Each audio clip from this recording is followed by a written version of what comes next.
ఈ క్రీమ్‌ని అప్లై చేసుకునే ఏరియాలో గనక ఫంగల్ ఇన్ఫెక్షన్ లేదా వైరల్ ఇన్ఫెక్షన్ గనక ఉన్నట్లయితే దీనిని అప్లై చేయకూడదన్న విషయం మీలో ఎంతమందికి తెలుసు?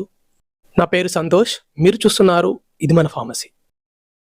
ఇందులో ఉండే ఇంగ్రీడియెంట్స్ గమనించినట్లయితే కాల్షియం డొబెసిలేట్, లిగ్నోకైన్, హైడ్రోకార్టిసోన్ మరియు జింక్. దీని ధర రూ. 166.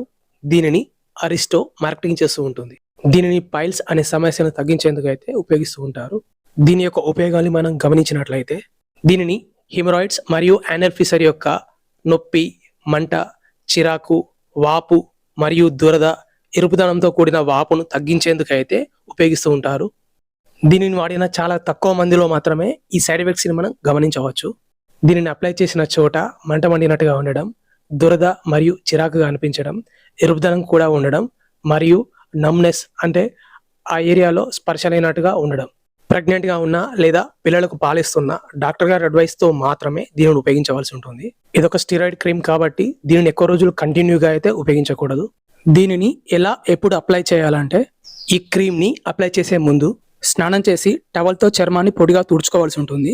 తర్వాత ఎఫెక్టెడ్ ఏరియాలో దీనిని అయితే అప్లై చేయవలసి ఉంటుంది. గుర్తుంచుకోవాల్సిన విషయం ఏంటంటే వాష్రూమ్కి వెళ్ళి వచ్చిన తర్వాతనే ఈ క్రీమ్ని అయితే అప్లై చేయవలసి ఉంటుంది. ఈ విధంగా రోజుకు 2 సార్లు లేదా 3 సార్లు ఇలా 7 రోజుల నుంచి 10 రోజుల వరకు అయితే డాక్టర్ గారి సలహాతో అయితే ఉపయోగించవచ్చు. దీనిని అప్లై చేసిన తర్వాత చేతులను అయితే శుభ్రంగా కడగవలసి ఉంటుంది.